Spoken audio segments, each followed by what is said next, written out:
Hi, hello! Once again, this is your Covenant Sister, Lou Rivera, that greetings you and a good morning and good afternoon. And here in the Philippines is good evening. Amen. Okay. So how are you, everybody? How are you there?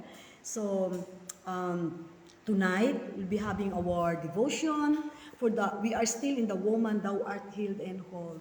And I just want to thank for all the brothers and sisters, our friends in God's kingdom that continues to listening to us, continues to subscribing to us. And also, I just wanted to know that because our video clips uh, it will last only in my wall in 1 month. So I have to move that in YouTube. So can you also subscribe in my YouTube channel and also for my Facebook page and Facebook group title We Are God's People. Hallelujah. And you are all welcome there. Okay, so fasten your seatbelt now as we continue, as we start our devotion tonight. Hallelujah. Our theme tonight is moved by compassion. And if you have your Bibles with you, please open it with me in the book of Matthew chapter 14 verse 14. And Jesus went forth and saw a great multitude and was moved with a compassion toward them, and he healed their sick. So, I earnestly believe that where there is no compassion, there can be no lasting change. So as long as a Christian leadership secretly jeers and sneers at the provision that comes into the church, there will be no healing. Perversion is the offspring of the abuse. Hallelujah. As long as we crush what is already broken by our own prejudices and phobias, there will be no healing. Yeah. So the enemy robs us of our healing power by robbing us of our concern. Yeah, that's right. And compassion is the mother of miracles. When the storm had troubled the waters and the disciples thought they would die, they didn't challenge Christ's power. They challenged his compassion. The disciples went into the back of the ship and said, "Carest thou not that we perish?" Hallelujah. In Mark 4:38, they understood that if there is no real compassion, then there can be no miracles. Amen. Hallelujah. So until we as priests are touched with the feeling of our parishioners' illnesses, rather than just turned off by their symptoms, they will not be healed. Glory be to God. Hallelujah. So to every husband who wants to see his wife healed, so to every mother to every mother who has a little girl with a woman's problem, the power to heal is in the power to care. Amen. Hallelujah. Glory be to God. So if you are broken arrow, please allow someone into the storm. And I know you usually do not allow anyone to come to your aid. Yeah. Because I realize a breach of trust may have left you levery to everyone. Glory be to God. Amen. Good evening po, Pastora Flory. Good evening. Yeah, good evening. Good evening. Praise God. Good evening, Pastora. And praise the Lord that you are there. Hallelujah. I've been thinking that we start late now. But praise God, hindi ka patulog. Hallelujah. So our title, our theme tonight is Move by Compassion Move in Compassion by in Matthew chapter 14 verse 14. Tumutunog kasi yung ilaw ano yun. Matthew 14:14. And Jesus went forth and saw a great multitude and was moved with compassion toward them, and he healed their sick. Hallelujah. Glory to God. So, the compassion, sabi nga, is the mother of miracles. So when the storm has troubled the waters and the disciple thought they would die, they didn't challenge Christ's power. They challenged his compassion. The disciples went into the back of the ship and said, "Carest thou not that we perish?"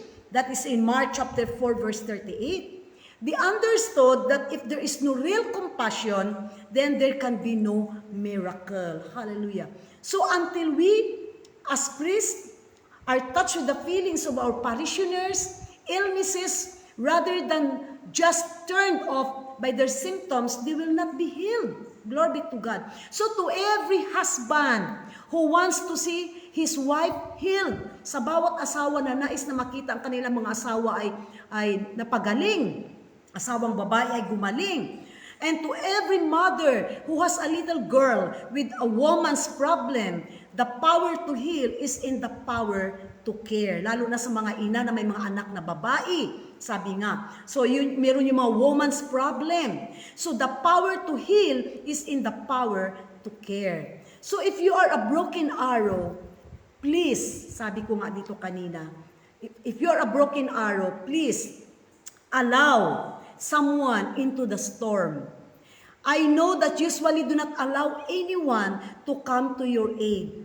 And I realize a breach of trust may have left your leery of everyone. Para bang nawala yung trust natin sa iba. But the walls you built to protect, you have also imprisoned you.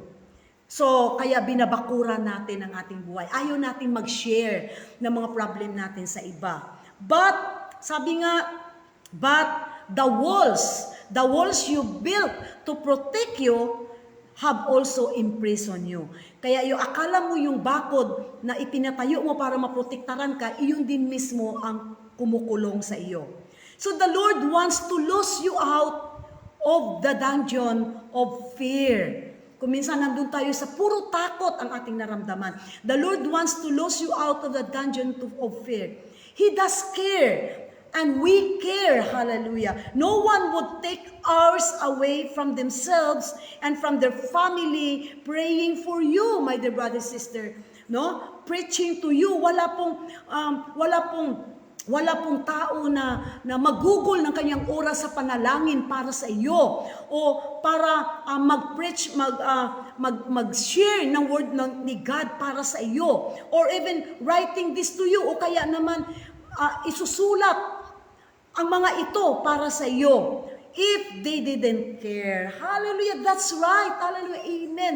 Kung hindi naman kayo ay importante. So, kami dito, hindi kami magpipreach, hindi kami maglalaan ng oras sa panalangin, hindi kami maglaan ng oras for this devotion if we didn't care. Hallelujah, if we didn't care, each one of you. So, what happened to the disciples? Jesus rebuked them. Di ba takot na takot sila? Sabi nila, Jesus, parang baliwala sa iyo. Mamamatay na tayo. Malulunod na tayo kasi ang lakas ng hangin.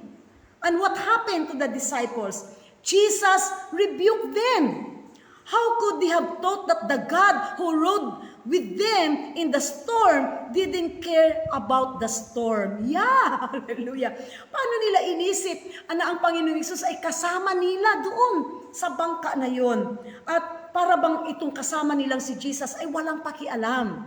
So, the storm didn't care about the storm. And Jesus said in Mark chapter 4 verse 9, "Peace, be still." Hallelujah. So to you, brother and sister, He is still saying, peace, be still. Hallelujah. Yes, good evening. Yes, good evening. Pastor Merna is watching. Oh, if you are there na, please let me know that you are there na. Please, just say hi, hello, good evening. Hallelujah. Glory be to God. So tama, totoo po, di ba? Hindi po tayo maglalaan ng oras para sa pag-share ng word ni God sa mga taong ito, o kaya kahit gabi na para sa mga devotion, if we really don't care for them. Hallelujah! At ang mga disciples na ito, nakasama na nila ang Panginoong Hesus, at mismo pinag-isipan nila na si Jesus ay walang pakialam. Okay, so in Mark 4:39, nirebuke sila ng Panginoong Hesus, at ang sabi ni Jesus, peace, be still. And to you, today, tonight, my dear brother and sister, He is still saying that peace be still. Amen. Hallelujah. And for your healing journey, or for our healing journey, miracles begin as a bent in compassion. Hallelujah. Jesus was moved with compassion and healed those who are sick, who were sick, demonized, and afflicted. Glory be to God. So before you receive your healing, receive God's compassion. Yeah, amen. This strengthens your faith to believe for wholeness as you travel along this journey. Glory be to God. So when God is simply a static, a religious formula that we insert into our spiritual prayer jargon in attempts to secure out a desired result, even though we might claim to be praying in faith, the truth is we are praying in formula. Hallelujah. So most of us, we are not praying by faith, but we are praying, the truth is we are praying in formula. So faith is not strengthened by knowing the right prayer. Hallelujah. Formula is strengthened by being gripped by the compassionate heart of your loving God.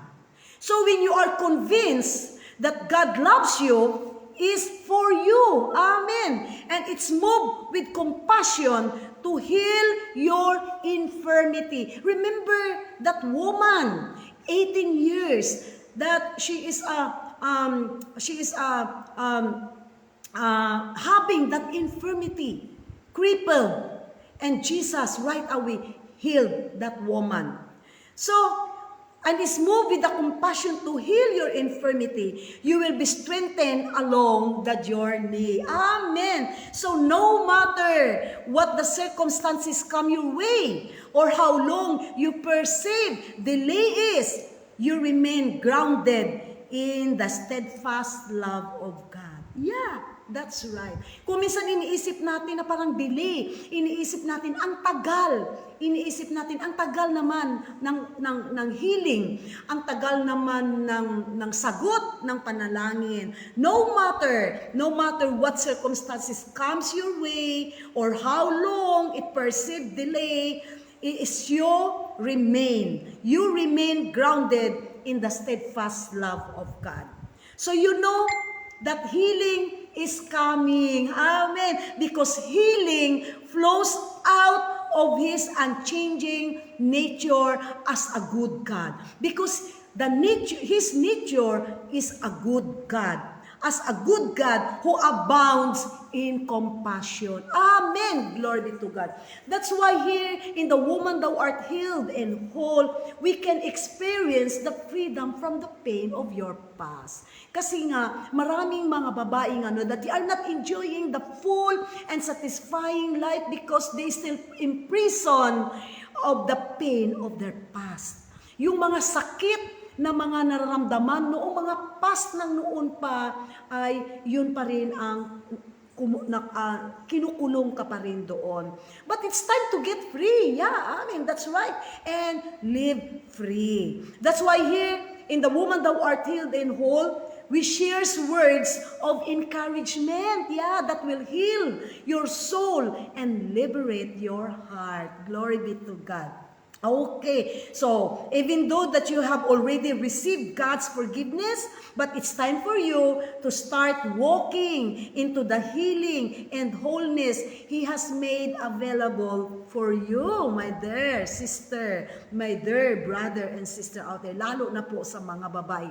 Hallelujah. Pastor's wife and even pastor's wife and even those women's pastors, our church leaders, everybody. Hallelujah. Get ready to experience the heaven's healing for your past so you can start enjoying the abundant life today. Hallelujah.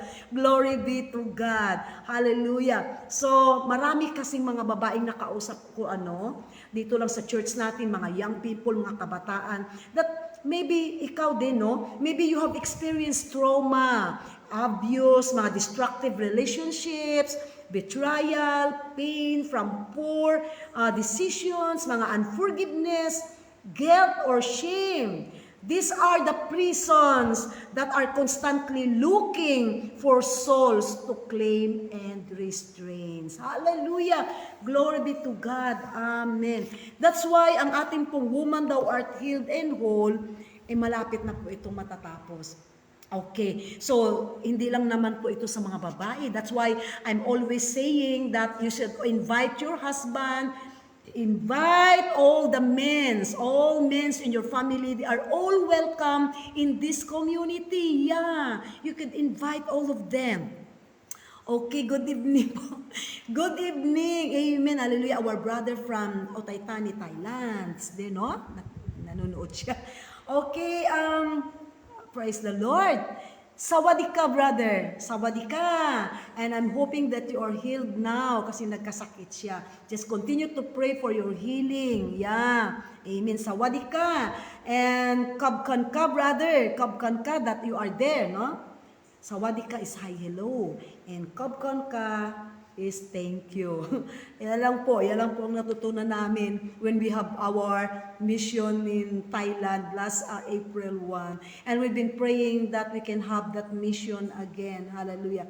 Okay, God bless Sister Aria Bonwar.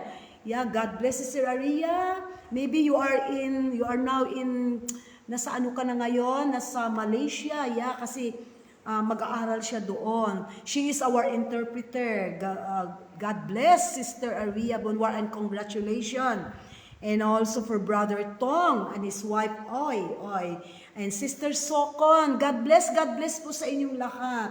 Glory be to God. Amen. Pastor Sotiporn, and Sister Soripan, ang kanyang wife. God bless. Brother Prix, you are there in Bangkok now. You are there in Bangkok. And I've been praying that you can also join in our devotion. Hallelujah! Praise God. Amen. Praise the Lord. Okay. Ayan. Nagloko po ang ating connection kanina. We try to sing before we start, but yung nagloko po siya. Hallelujah. Nagloko. So we couldn't make it. Okay, so maybe next time. Okay. And okay, so next time siguro, I also invite Pastora Flory to sing with us. Hallelujah. I've been planning and I've been praying and planning na pag natapos itong Woman Thou Art Healed and Whole, meron akong ipapalit na this for women's also. But we can have an interaction, each one of us, and you can join. I will bring the camera on you. So I've been just praying lang that you can have a good signal, na meron din kayong wifi so you can come with me, and we can join, and you can also giving a chance to share Word of God. Oh, Pastor Daniel Chiniber in Nigeria. I continue to greet our brother and sisters in the Kingdom Light Prayer Altar. Pastora Merna, nakikita ako, nagre-react ka doon. Pastor Daniel Chiniber is my friend. 3 years na po akong member ng prayer altar na yan. Hallelujah. And it's good that you are also there. Pero meron kasi silang, we have a devotion. Mahirap lang po, Pastora Mirna Ruiz, ang devotion nila because we are 8 hours ahead from them, ang kanilang hours. So, most of the time, ang devotion nila, Pastor Daniel, is madaling araw po natin. 3 o'clock and 4 o'clock. And it's every day. So, si Pastora Aimee, ipinasok ko rin po dyan. Pero most of the time, she couldn't attend our devotion because of the time and the signal in their place ay mahirap po. Hallelujah. And I'm glad, Pastora Mirna, that you are there also, and your friend also. And I'm asking Pastor Daniel, do you know Pastora Mirna? And he said no. Nakita lang daw niya na ano daw yung pangalan mo doon. Because we are friends, that's why nakita niyo yon. Hallelujah. We have that group, Pastora Merna, and pero tapos na, wala na. We have, sabi mo, you want also to share as the Word of God. Yeah, maybe. Okay, we'll just let you know kung meron na naman. Kasi nakadalawang beses na kami. Okay, I also want to greet Sister, our apostles. Apostles Mary E. Francis. She is now in Beijing, China. Hallelujah. But originally, ipinanganak siya sa Port Spain, Trinidad and Tobago. And we have also our group, women's group in WOW Philippines, Women of the Word Global Connect. Word of the Global Connect. How I wish that I could invite you there, Pastora Flory and Pastora Merna, in the WOW Philippines Women of the Word Global. Ang ano po diyan, si Apostles Mary E. Francis. Sometimes, she's also here in our Woman Thou Art Healed and Whole. Yeah, marami na po. Marami na po tayo dito sa Woman Thou Art Healed and Whole. Ano po ito? Every different country po ang ano natin dito. Different country, they are here. They are following us also. Hallelujah. Amen. That's why kahit papaano, ayan, we want to reach them out and touching them. So that's why kahit papaano, nagsasalita po tayo ng English. Hallelujah! Glory be to God. So I'm so really excited and praying for that, my dear pastors here, that we can move forward and we can have this a global connection to Apostles Mary and Francis. Sometimes ipapadala ko sa inyo yung link niya, so we can you can join.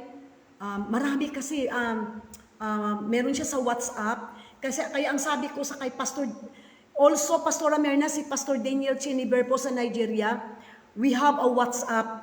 Nag-uusap po kami sa WhatsApp. We have that devotion in WhatsApp po. Sabi ko sa kanila, here in the Philippines, hindi po uso ang WhatsApp. Mangilan-ilan lang dito, wala po ditong gumagamit ng WhatsApp. But me, I really forced to have that WhatsApp because of this Woman Thou Art Healed and Whole, and because of this a devotion group which I'm there, which I'm also a member of that group. That's why I have that WhatsApp, and I'm encouraging you, Pastora Florin, Pastora Mirna, to have your WhatsApp. You just i-ano lang po ninyo yung apps na yon, ng WhatsApp na yon. At kapag may WhatsApp na kayo, I can invite you there para magkakasama-sama po tayo diyan. Because these brothers and sisters, our brothers and sisters in God's kingdom, in other countries, they are using WhatsApp. Yeah, they are using WhatsApp, and it's good if we have our good connection. If we have a good connection. Ako dito, I have Wi-Fi, pero kung sometimes nagluloko din. So, how about kapag data lang po ang ginagamit ninyo, napakagastos po talaga yun. Okay, hallelujah. And also, before I forget, before I will go to our closing prayer, I will invite each one of you tomorrow po, ang Team Revival po. Yeah. You heard me. Ang Team Revival po, meron ang atin pong, because tomorrow is Wednesday, and we have also an LPRM there in Pastors Rio Rivers of Life Church po. But our Team Revival, we'll be having our devotion. It's 5 o'clock, but 4 pa lang po. Parbangon madaling araw. 4 pa lang po aalis kami. We'll be going in Baywalk. Yeah, you heard me. Baywalk para maiba naman. Siguro halo na itong jogging. Pastora Flory, can you come with us? Kasi si Pastor Augusto sasama yan. Yeah, pupunta tayo sa Baywalk. We'll be having our devotion. This is first time We'll be having our devotion. Sabi ni Pastor Claro, dapat 5 o'clock. Kasi don't watch. This is don't watch. Bago po magliwanag. So don't watch, madilim-dilim pa po, nandun na tayo. At sabi naman ni Pastor Romel, 4 o'clock. 4 o'clock dapat alis na tayo. Okay? Hallelujah. So we'll be having our closing prayer now. Kasi baka iba sa inyo hindi pa nakapag panggabi, not yet taken their dinner, and we must sleep early now, gabi na nga, so we can wake up early tomorrow because 4 o'clock aalis na tayo and we'll be going to Baywalk to have our Don't Watch prayer. Amen. Hallelujah. Thank you, Father. Hallelujah. So as we pray now, our Heavenly Father, Lord, we came unto the presence with thanksgiving in our hearts, O God. Dear God, we come to you today with a heavy heart, O Lord. Father God, I come to you today in humility, Lord, and gratitude, Father God, recognizing your mighty power and boundless love. Hallelujah. Because you are the source of our strength as women, O God, and you are the source of our strength and our salvation.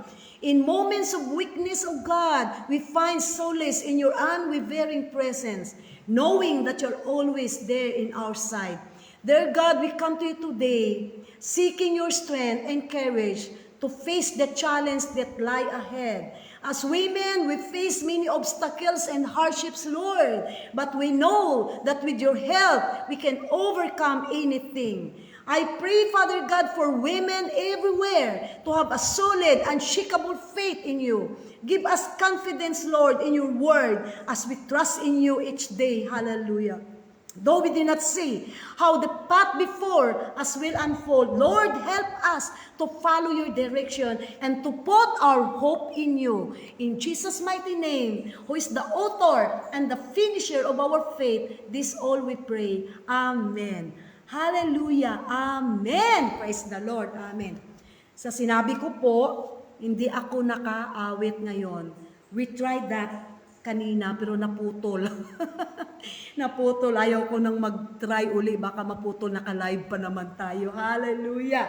Okay, so next time. Okay. So once again, this is your covenant sister, Lo Rivera, that always thanking you. Bye-bye po. Good evening. Thank you po for watching, for being there. Pastora Florin, Pastora Merna.